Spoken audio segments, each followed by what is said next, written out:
Hi, Editing TK here. I accidentally bought a fake hard drive online and it completely destroyed the audio files for this episode. Thankfully, I had the video files still on my camera, so those are fine.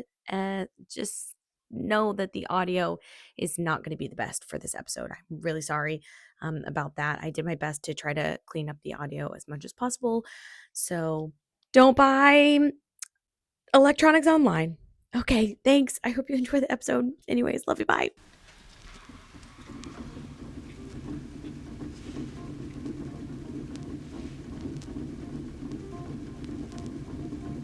Welcome, friend. I'm TK, your tour guide to the past, and you are listening to For the Love of History, the podcast where we talk about world history, women's history, and weird history. And today, we're talking about the history of surgery. Discussing the history of surgery is kind of like talking about everything everywhere all the time. The topic is so broad and we could really go in so many directions, from the history of neurosurgery to the invention of anesthesia. But today we're going to dive into the left out bits, the parts of surgical history that don't get talked about, and the hubris of man. But before we dive into that, it's time for a bit of housekeeping so that we can keep the lights going at History Headquarters. First of all, we have the trip, the History BFF trip that is happening from August 24th to August 30th. There are a few early bird spots left, which get you a $100 discount. You only have to pay 25% of your deposit to secure your spot. After we get the trip confirmed, we're going to be having some meetings about what to pack, what to expect, and how to prepare for your trip so that it is easy and stress-free as possible for you. All of the information for that is in the description box below. And finally, this is the last 2 days, if you're listening to this episode when it comes out, that you can fill out the history census. I will be announcing the winners of the drawing in next week's episode. So if you would like to have your voice heard in this year's community census, go ahead and fill that out, also in the description box below. And with that, it's time to grab your best smock and some surgical gloves, and let's get to it.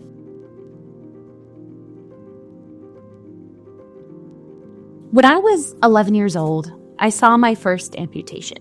Sitting on a velvety brown couch between my 7-year-old brother and my military movie-loving father. It was Christmas break, and a very rare occasion when my Air Force father was actually home for the holidays, so rules didn't really apply. One of those rules being no PG-13 movies, but Dad had just gotten Master and Commander on Blu-ray, and being a pirate and maritime-loving family, Mom gave us the go-ahead to pop it in. And it was everything a swashbuckling kiddo like myself could have wanted. Privates/privateers, a grumpy yet stern captain, cannons, and a lovable bunch of characters, including little Lord William Blakeney. You'll remember him. He was the adorable cherubal child with the curly blonde hair. And I immediately fell in love with this character. He was about my age, and he was already sailing the 7 seas, having all of the adventures that I wanted to have. I was totally jealous of little William until a skirmish began, and Will was hit with some shrapnel, causing an infection and an unsalvageable arm. Once the battle scene quieted and the dead were counted, we saw William on a table, slick with fever sweat. A solemn-faced ship's surgeon began tying a belt around William's injured arm. And the next thing I knew, William was whimpering, and the surgeon said not to worry, it was just the laudanum speaking, but my 11-year-old brain knew I should be worried. I should be very worried. And just as I was about to ask my dad what was going on, the doctor pulled out a saw and began the unenviable task of amputating poor William's arm. To this day, I have never watched that scene in its entirety because my body involuntarily turns into an ostrich and I bury my head into the nearest object. I didn't know it at the time, but I had just witnessed one of the most accurate depictions of 19th century surgery in cinematic history. In fact, Master and Commander is full of incredibly accurate surgical treatments, from bullet removal to trepanation, which is like drilling a hole in the skull, and so much more. I was reminded of this unique somewhat traumatic experience when visiting my family last year, and I had to dig deeper into the history of surgery. And what I found astonished me. I began my research by trying to figure out which civilization or country conducted the first surgeries. I had my money on the Egyptians because it's always the Egyptians. But I was also willing to accept the Sumerians or even my arch enemies, the Greeks. And I'd like to present that question to you, dear one. Who do you think conducted the first surgeries? I'll give you some time to lock in your answers. Ready? 3, 2, 1. C. I mean D, none of the above. It was actually a trick question because the people of the Neolithic period were the first ones to conduct surgery. And not just any surgery, brain surgery, trepanation. It feels cosmically wrong that people of the Neolithic period, which was like 10,000 to 4,500 BCE, were just like digging up into people's heads, but they were. On nearly every continent in the world, there have been thousands of skulls with evidence of trepanation. On nearly every continent in the world, there have been thousands of skulls found with evidence of successful trepanation in Europe, in Africa, in Asia, in South America, all over the place, like weird skull sprinkles. And by successful and purposeful surgery, I mean that the hole was created and then there is evidence of healing, which meant that the person lived long enough to grow new bone. The first people to find these skulls in the 1800s were like, oh, these holes in this skull are for drinking, and the smooth shiny bits around the outside of the hole are clearly from years of use and lips and teeth scraping up against the hole. The idea was that the holes were created after the person had died, but it turns out that's just what skull bone looks like when it's healing, nice and smooth, nice and shiny. So it is completely reasonable to say that the history of surgery starts nearly 12,000 years ago, which blows my mind. And the hypothesis for why there has been so many skulls found, or why they even started doing it in the first place, is to release demons. Air quotes on the demons.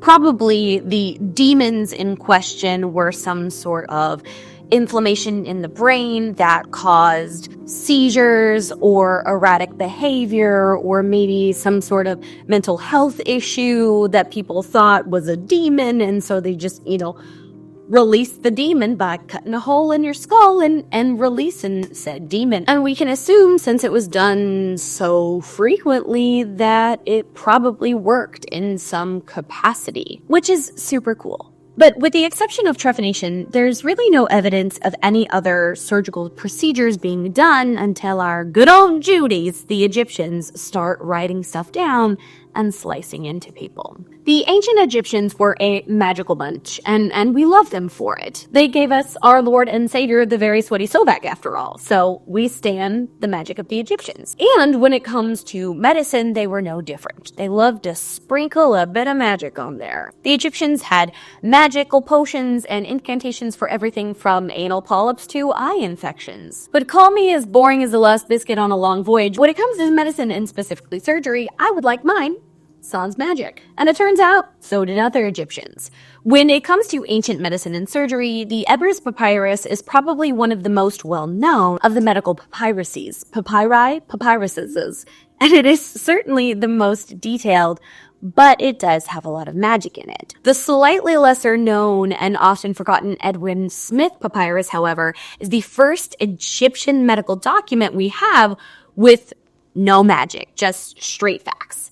It reads a lot like a modern medical textbook with case numbers listing the ailment, the treatment, and a list of symptoms and how to conduct future procedures. Within its crispity-crunchity papyrusy pages, there are 48 cases, some including surgery, beginning from the head and ending in the thorax, which is a fancy doctor way to say chest. The ancient Egyptians were doing all sorts of blade wielding during this time. They were doing oral surgeries, bloodletting, of course, and also oncological surgeries, meaning they were removing cancerous tumors, specifically from brains. And I do have to mention that all of this was done way before, like thousands of years before the invention of anesthesia. And because of this lack of anesthesia, much of surgery during this time had to be simply the removal of unwanted things or damaged limbs. There wasn't a lot of reconstruction or repair or internal surgery going on. That was until India entered the chat. Let's talk nose jobs. Rhinoplasties are consistently among the top 5 most popular surgeries in the world. And the very first one was done in India a couple thousand years ago. Far too often, India gets left out of the conversation when it comes to surgical history. Scroll through the endless number of YouTube videos and podcasts, episodes on the history of surgery, and it's always going to be King Louis XIV's butthole this, Civil War amputations that, and Hippocrates schmippocrates, okay? And I'm tired. That's not why you're here. You come to For the Love of History for the delicious little tiddly bits of history that are often left out, and I am here to provide you those tiddly bits. Dear one, tiddly bits? What's that? One name that hardly ever comes up in conversation more than just a line or two, Sushruta. Almost 200 years before Hippocrates, a man in India was going ham on the profession of surgery. Between the 7th and 6th century BCE, Sushruta wrote an exhaustive manuscript called the Sushruta Samhita, with over 300 surgical procedures, 120 instruments, and 1,120 diseases, injuries, and conditions with their respective treatments, many of which were surgeries. Sushruta's original manuscripts are gone now, unfortunately, but copies of them remain, and the most comprehensive procedure we have is the restoration surgery of noses. Now, dear one, it may be time for you to go ahead and finish up that snack, all right? Because we're going to get a little bit bloody. We're going to get a little bit gross for like the next minute and a half, okay? So finish up your snack, and then let's talk about rhinoplasty in the 6th century BCE. You ready? All right, let's begin. Cutting off one's nose as a means of punishment was very common during this period in India. So it's hypothesized that Sushruta developed such an extensive and effective reconstructive surgery method due to its high demand. The procedure started off as most surgeries did before the 1840s, with the patient getting drunk off their ass with whatever fermented spirit was available and praying to whatever god or goddess they believed in so that they would not wake up during the middle of the surgery. Once the patient was good and swifty and hopefully asleep, 2 very large men would pin them down on a table, and next to them a surgeon would have a leaf, a charcoal writing tool, several slicing devices, wax, and bandages. The surgeon would then take the leaf and trace a new nose shape on it with the charcoal. The pattern would then be placed on the cheek of the patient and traced again, which would create the pattern for the donor graft. The skin was cut out and scored. The bottom of it would be scored like you would score a piece of pottery to connect it to another piece of clay. And then the nose would be placed on. Ants, or rather just their heads, were often employed to assist with the suturing, and after the new nose was attached, layers of gauze covered in a thin layer of wax was placed on the nose until healing was complete. They would also stick up some reeds, some hollow reeds or sticks or something, so that the nose would not regrow over those 2 holes, and then you'd be a perpetual mouth breather. Nobody wants that. That would not be good. And from the evidence that we have, these surgeries were almost always successful. Sushruta and his students were completing all sorts of incredible surgeries at an extremely high level of professionalism. And they weren't just doing external surgeries, but they were also conducting C-sections, tooth extractions, prostate removal, and cataract removal that involved sucking the cataract up into a straw. It's a whole thing. It's kind of gross. I don't want to talk about it. And all of these internal and external surgeries were done years before Europe would even begin to attempt them. And they continued for quite some time. In the early 1800s, British soldiers and officials would write letters back home talking about the incredible and super-de-duper advanced surgeries being done in India. And yes, super-de-duper is a technical term, all right? Don't at me. All of these miraculous surgeries were just mind-blowing to these soldiers. Because, you see, in the 1800s, Europe was just beginning to not suck at surgery.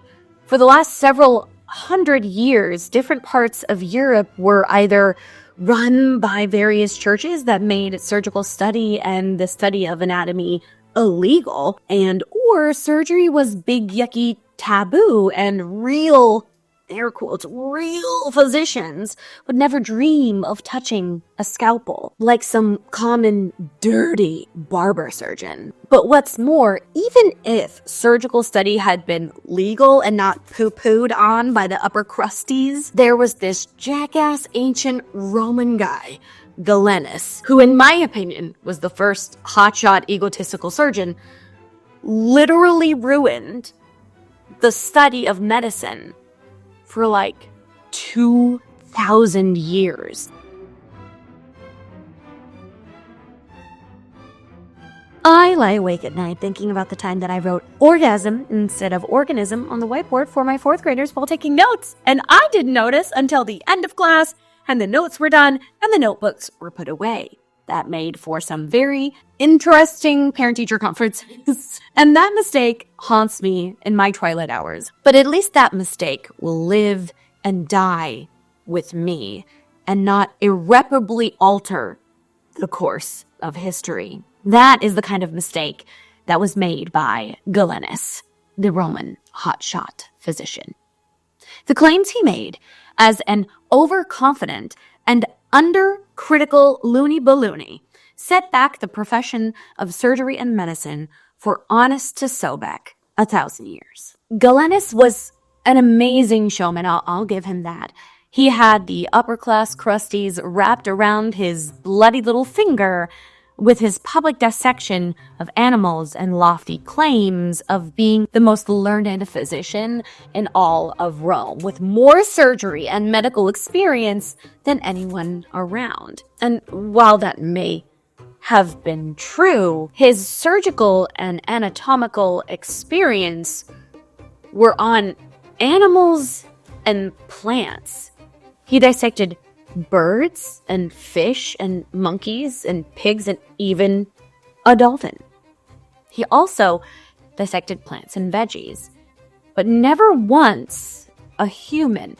And despite never studying the anatomy of a human being on the inside, he claimed to know how the vascular system worked, where the bones were, how blood was made, and so much more. And do you know why?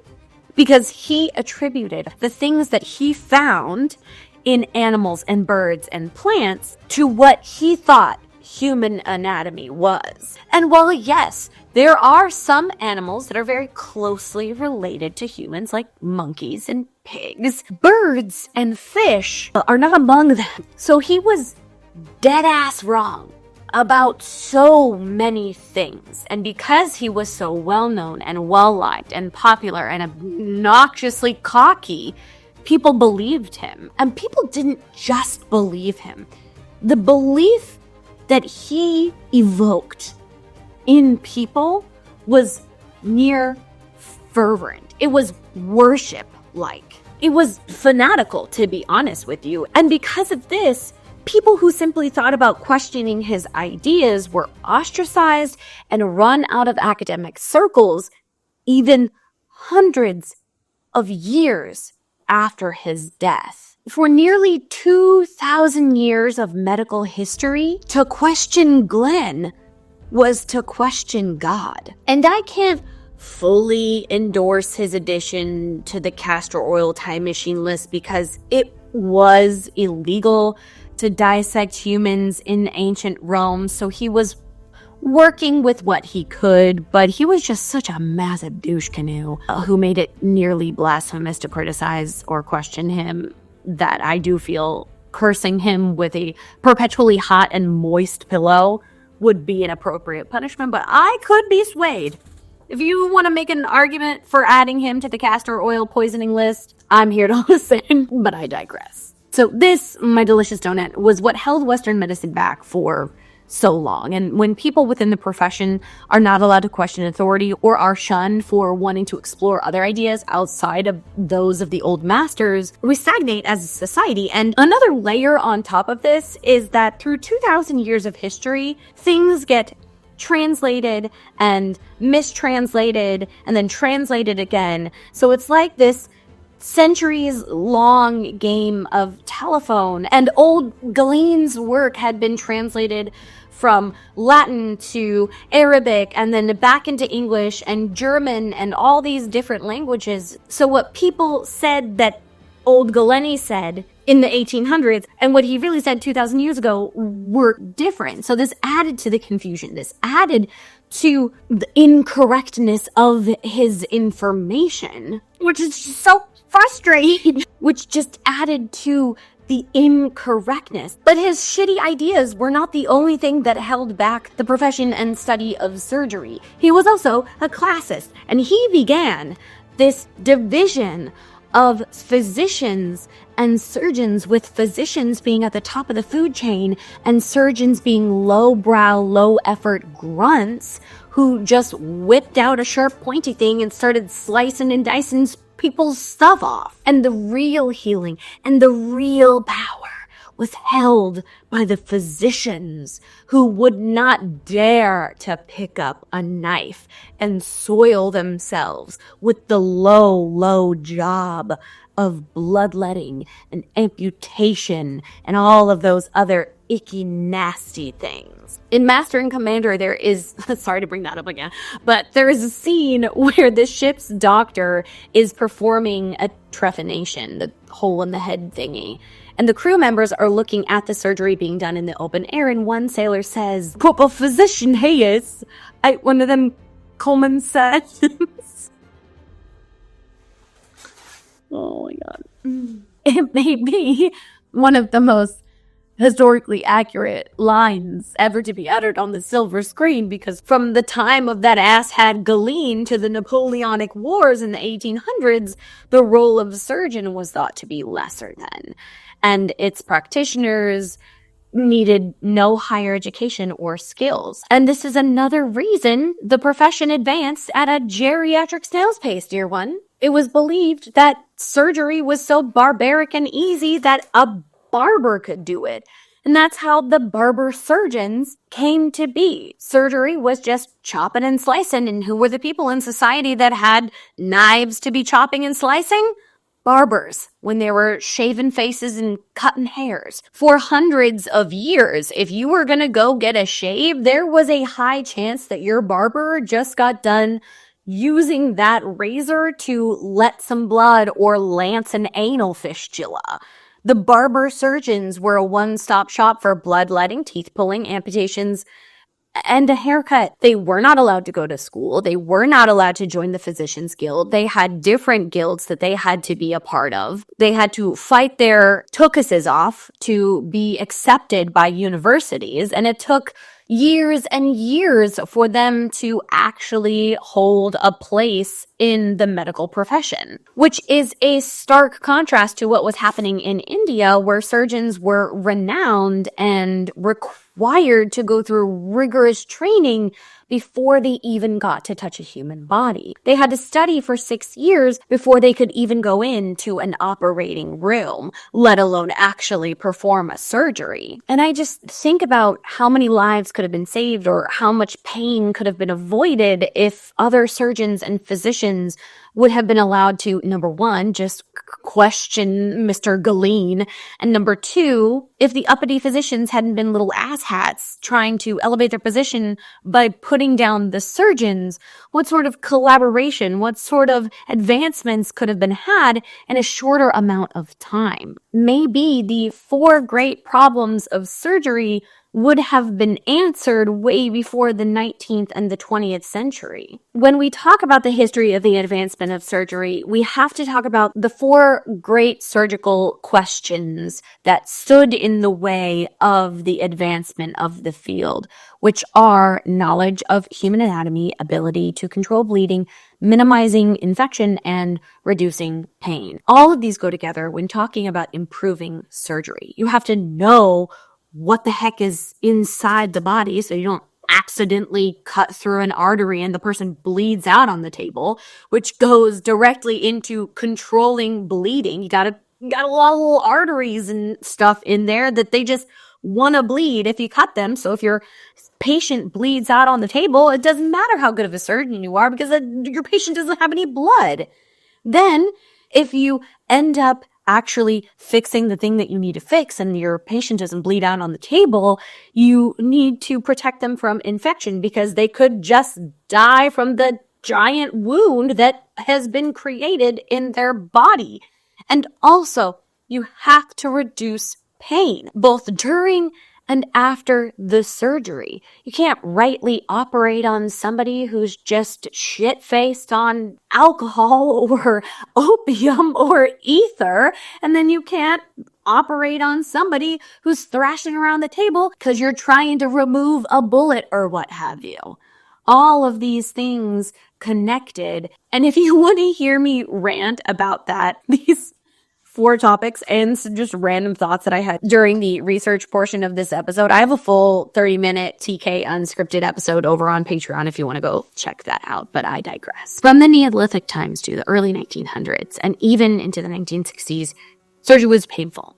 It was bloody and it was dangerous. And modern medicine is just one of the many reasons I'm so thankful to be alive in the 21st century. From ancient skull surgery to nose jobs in India, from surgery at sea to barber surgeons with multitasking razors.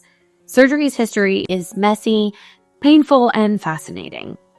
It's a history shaped by innovation and stagnation, genius and arrogance, hubris, and of course, blood. What we've learned today is that progress is never linear. The history of surgery was slowed and sometimes halted by a mix of social taboos, misguided reverence for authority, and the occasional diva physician with way too much ego and not enough evidence. But here's the good news. Surgery today stands as a statement to the resilience and the relentless pursuit of knowledge that we human beings possess. It's a reminder of what we can accomplish when we challenge what we think we know and question old masters and push through the discomfort of reinventing what has been accepted for centuries. So the next time you watch Master and Commander or schedule your annual checkup or hey, even when you get an anal fistula removed, take a moment to appreciate how far we've come. And maybe give a little nod to the Neolithic surgeons, the Egyptian inventors, and Sushruta, who was reconstructing noses and performing C-sections while the rest of the world was still figuring out how to boil water. As always, stay curious, stay critical, and stay just a little spicy. Who knows? Maybe the next big breakthrough in medicine or science or archaeology or anthropology or any other ology will come from a delicious donut, questioning the status quo. Well, dear one, we have come to our final thought today, and today I have a recommendation for you. It's a documentary recommendation. So while I was doing my research, I came across a 5-part docuseries that goes through like the 5 major sections of the body and starts with the brain. So we start with the history of neurosurgery, and then we move on from there. And it is so interesting, and I learned so much from this docuseries. In the very first episode, within the first 15 minutes, I learned that at the Boston University School of Medicine, there is a basement full of brains, just like shelves and shelves of brains just chilling. Well, they're not chilling. They're actually doing a very important job of helping researchers learn about the effects of trauma on the brain. So they're not chilling. They are working very hard to help us. But it's just a really cool series, and I really enjoyed it. I do have to tell you that they do not shy away from the blood and the guts and the showing you the surgery. So watch or beware, because it is quite bloody. But it is a really cool series, and I will leave the first episode in the show notes so you can go watch it. If you are still here, dear one, thank you so much for joining me in today's episode. I had a really good time. I did not expect the amount of stuff that I found while researching, and I have like 5 more episode ideas just from researching this one singular topic. It's so broad, and there's so many things that we could go into. Just literally the history of the different anesthesia that were used in surgery could be a whole episode on itself. So if there's anything that you want me to talk about more in depth or more specifically, please let me know in the comments below. Let me know what you thought about this episode. If this is something that you'd like me to explore more, I would love to leave a comments in the places where you can leave comments, on the YouTubes, on the Spotify, on the other places. Leave a rating or review letting me know what you thought of this or any For the Love of History episode. Don't forget about the trip. Don't forget about the census. And don't forget to do something that makes you happy this week and go outside and touch some grass and drink some water. This may be an energy drink and not water, but you know. I love you so much, and I hope you have a fabulous, fantastic, magical week, and I will see you next week when we talk about an all-women's crime syndicate. Ooh! Women's rights and women's wrongs. Okay, I'll see you then later. Love you. Bye! Oh.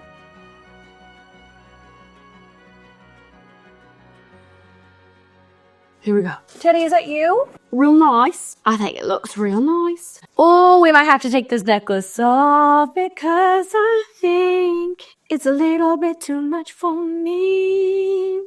I'm having sensory overload because it's kind of choking me. I don't like this choking feeling.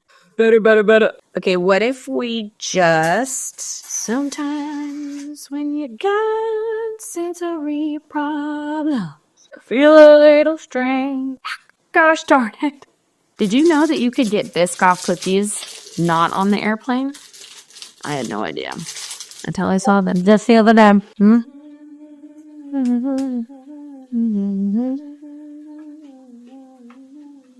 Tell me this is not the most beautiful lipstick that you've ever seen in your whole life.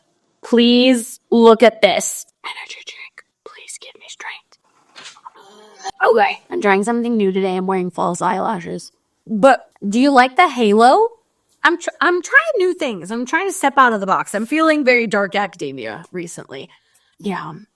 Even though my exterior is strawberry shortcake, I feel dark and broody and academic-y.